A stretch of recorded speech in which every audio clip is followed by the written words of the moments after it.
नमस्कार दोस्तों, स्वागत है मेरे YouTube चैनल जॉब अपडेट पे।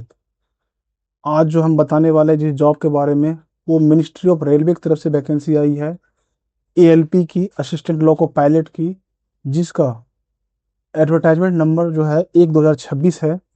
टोटल रेलवे के 21 जोन से वैकेंसी आई है, जिसमें 11,127 पोस्ट है। तो इसके बारे में हम पूरा डिटेल में अभी हम आपको बताने वाले हैं। इस पोस्ट का जो ऑनलाइन एप्लीकेशन स्टार्टिंग होगा वो 15/5/26 से स्टार्ट हो जाएगा, और लास्ट डेट जो है अप्लाई करने का वो आपका है 14/6/26 तक, रात 12 बजे तक। और आपका जो लास्ट डेट एप्लीकेशन फी में पेमेंट करने का डेट है वो 16/6/26 तक है। उसके बाद आपका फॉर्म भरने के बाद कोई गलती हो जाती है तो उसका जो मॉडिफिकेशन विंडो ओपन होगा वो 17/6/26 से लेके 26/6/26 तक ओपन रहेगा। इसमें आप अपना करेक्शन कर सकते हैं। पोस्ट का जो नाम है असिस्टेंट लोको पायलट ALP है, जो लेवल 2 का पोस्ट है, और इसका बेसिक पे 19,900 है। और केंद्र सरकार की तरफ से जब DA चल रहा है 60%, तो उसको 60% DA अगर हम निकालते हैं तो 11,940 होता है। दैट मीन्स आपका बेसिक और DA मिला के 31,840 है। अदर अलाउंस अगर इसमें मिलाते हैं तो आपका अप्रोक्स जो है 40,000 के आसपास सैलरी, स्टार्टिंग सैलरी होगी इसमें। इसका जो मेडिकल कैटेगरी है A1 है। एज जो इसमें लिया जा रहा है एक साथ 26 से काउंट किया जा रहा है। मिनिमम आपका 18 होना चाहिए और मैक्सिमम 30 है। और टोटल वैकेंसी जो है 11,127 पोस्ट है। इसमें एक चीज जो दर्शाया गया है कि अगर आपके द्वारा फॉर्म भरने में कोई गलती होती है और आप उसको दोबारा करेक्शन करते हैं तो आपको जो है मॉडिफिकेशन फी 250 रुपया पे करना पड़ेगा, जो कि नॉन रिफंडेबल है। अब इसमें देखिए सिटीजन, कौन कौन सा सिटीजन वाले इसमें अप्लाई कर सकते हैं। जो इंडिया के हैं वो अप्लाई कर सकते हैं, सिटीजन ऑफ नेपाल वाले भी अप्लाई कर सकते हैं, सिटीजन ऑफ भूटान वाले भी अप्लाई कर सकते हैं। जो तिब्बत के रिफ्यूजी हैं और जो इंडिया में 1962 के पहले आए हैं वो भी इसमें अप्लाई कर सकते हैं। और भी इसमें डाला गया है, ये आप इसको देख सकते हैं। अब इसका एज लिमिट हम बताते हैं कि इसका जो एज लिमिट काउंट किया जाएगा एक साथ 26 से काउंट किया जाएगा, और इसमें जो है आपका मिनिमम 18 साल होना चाहिए और मैक्सिमम 30 साल। जनरल वालों के लिए 30 साल मैक्सिमम है। अब इसमें जैसे एज में छूट दिया जाता है तो SC ST वाले को 5 साल का छूट है, OBC वाले को 3 साल का छूट है। फिर जो है एक्समैन वाले को, एक्समैन में जो UR EWS वाले हैं उसे 3 साल छूट है। फिर OBC वाले जो एक्समैन हैं उसे 6 साल का छूट है। और SC ST में जो एक्समैन आता है उसे 8 साल का छूट इसमें दिया जाएगा। उसी तरह जो कैंडिडेट ग्रुप C और ग्रुप D में रेलवे स्टाफ हैं और मिनिमम 3 साल सर्विस किए हैं, आप उसमें जो है जनरल और EWS वाले 40 साल वाले अप्लाई कर सकते हैं। OBC वाले 43 ईयर्स और SC ST वाले जो 45 ईयर्स वाले अप्लाई कर सकते हैं। और भी इसमें दिया गया है जो आप इसको देख सकते हैं। इसका हम PDF जो है हम अपने टेलीग्राम चैनल पर डाल देंगे, वहाँ आप ज्वाइन करके आप वहाँ से इसका पूरा डिटेल आप देख सकते हैं। अब इसमें दिया गया, देखिए डेट ऑफ बर्थ क्या होना चाहिए। तो जो जनरल वाले हैं इंक्लूडिंग OBC, क्रीमी लेयर वाले और EWS वाले, उसका जो जन्म है 2/7/96, यानी 96 से पहले आपका 2/7/96 से पहले आपका जन्म नहीं हुआ हो। फिर OBC नॉन क्रीमी लेयर वाले जो हैं उसका 2/7/93 से पहले जन्म नहीं हुआ हो। उसी तरह SC ST वाले जो हैं 2/7/91 से पहले इसका जन्म नहीं हुआ हो। और लोअर जो है लोअर बर्थ कि किसी का भी जन्म जो है, जो अप्लाई इसमें कर रहे हैं वो 1/7/2008 के बाद जन्म नहीं लिया हो, ये भी ध्यान रखिएगा। अब इसमें देखिएगा एग्जामिनेशन फी दिया गया है for all candidate accepted category mention below serial number 2। यानी कि इसमें जो है जनरल OBC वाले को आपको 500 रुपया पे करना पड़ेगा, और ये पैसे इसमें से 400 रुपया आपको रिफंड होगा। लेकिन इसमें कंडीशन यही है, अगर आप CBT1 अपियर होते हैं तब। अगर आप CBT1 अपियर होते हैं तो आपको उसमें 500 में से 400 रिफंड कर दिया जाएगा। उसी तरह जैसे SC ST, एक्समैन, फीमेल, ट्रांसजेंडर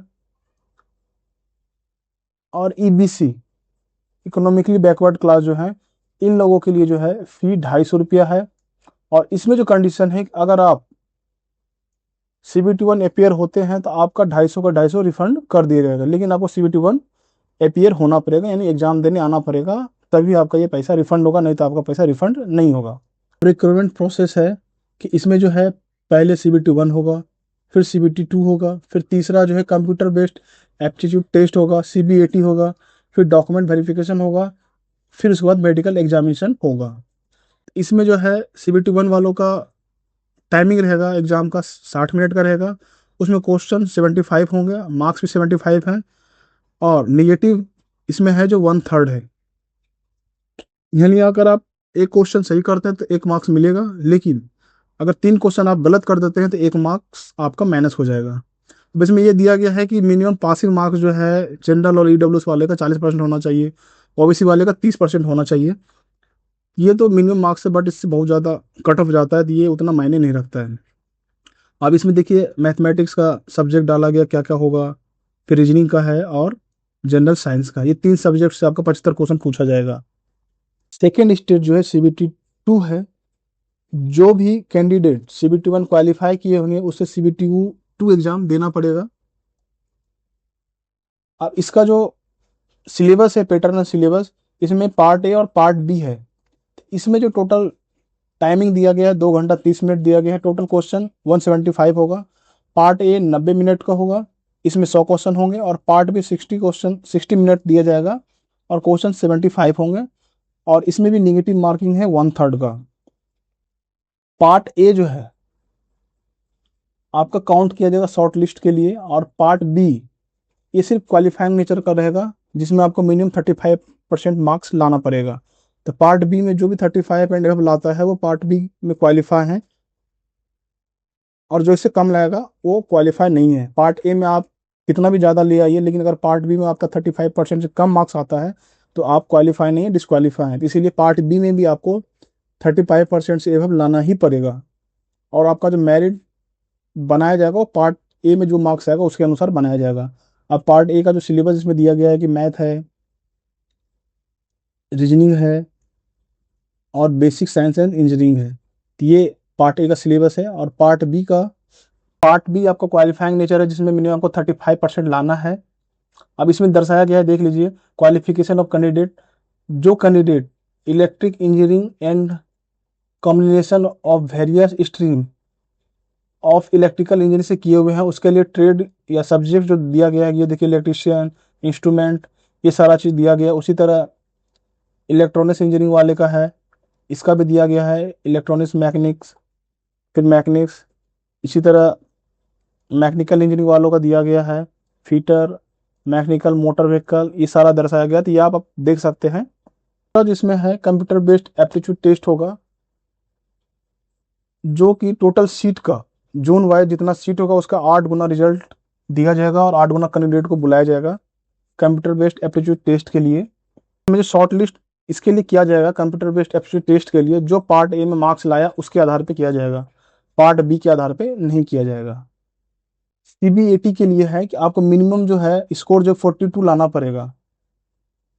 इससे कम लाइएगा तो आप क्वालिफाई नहीं है, कम से कम आपको 42 मार्क्स लाना ही पड़ेगा। इसके बाद जो इसमें क्वालिफाई हो जाएंगे उसको डॉक्यूमेंट वेरिफिकेशन के लिए बुलाया जाएगा। अब इसमें देखिए जो एक चीज़ अभी चेंजिंग किया गया है कि part A of CBT 2 and score obtained in the CBAT given weightage in the ratio 50-50 based. यानी कि CBT 2 में जो पार्ट ए का मार्क्स है और CBAT जो आपका लिया जाएगा उसका दोनों का 50% और 50% वेटेज लेके आपका मेरिट बनाया जाएगा। इसके आधार पे फिर आपको डॉक्यूमेंट वेरिफिकेशन और मेडिकल के लिए बुलाया जाएगा। अब इसमें जो एजुकेशन क्वालिफिकेशन दिया गया है असिस्टेंट लोको पायलट का, यहाँ दर्शाया गया है कि ये लेवल 2 का पोस्ट है, बेसिक पे 19,900 होगा, मेडिकल A1 होगा। और इसमें जो दिया गया कि आपका मैट्रिक होना चाहिए प्लस ITI होना चाहिए रिकॉग्नाइज यूनिवर्सिटी से, यानी NCVT SCVT से किसी से भी आपका ट्रेड इसमें जो मान्यता है कि फीटर है, इलेक्ट्रिशियन है, इंस्ट्रूमेंट मैकेनिक है, मिल राइट है, मेंटेनेंस है, मैकेनिक है, मैकेनिक रेडियो एंड टीवी है, ये देखिए इलेक्ट्रॉनिक्स मैकेनिक है, मैकेनिक मोटर व्हीकल है, वायरमैन है, ट्रैक्टर मैकेनिक है। ये सारा इसमें देखिए इसमें दिया गया है, आप इसको देख सकते हैं। उसी तरह अगर आप मैट्रिक किए हुए हैं और प्लस कंप्लीटेड अप्रेंटिस ट्रेड, ऊपर जो भी ITI का ट्रेड दिया गया है उससे आप अगर अप्रेंटिस किए हुए हैं तो वो भी अप्लाई कर सकते हैं। तीसरा जो है कि matric plus 3 year diploma in mechanical, electrical, electronics, automobiles engineering और combination of various stream of these engineering discipline from a recognised institute in line of ITI, यानी कि आप इंजीनियरिंग में किए हुए हैं इस सब ट्रेड से, तो आप इसको अप्लाई कर सकते हैं। तो दिया गया है कि इसमें जोन वाइज कहाँ कितना पोस्ट है, ये आप देख सकते हैं। टोटल जो वैकेंसी है 11,127 वैकेंसी है, और इसमें सबसे ज़्यादा वैकेंसी जिस बोर्ड से है वो सिकंदराबाद बोर्ड से है, जहाँ की 824 और 596, टोटल मिलाकर 1420 पोस्ट इसमें आ रहा है। दूसरा जो बोर्ड है वो रांची है, यहाँ पे टोटल मिलाकर 1300 पोस्ट है। तीसरा तीसरा जो जोन है वो मुंबई है। चौथा भुवनेश्वर है, जहाँ 800 पोस्ट है। मुंबई में जो है 1193 टोटल है, जैसे इसमें सेंट्रल रीजन से 1078 है, SCR से 78 है, वेस्टर्न रीजन से 37 है।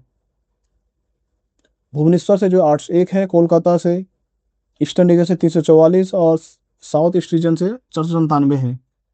तो इस तरह आप इसको देख सकते हैं कि बोर्ड वाइज और कैटेगरी वाइज इसमें दिया गया है।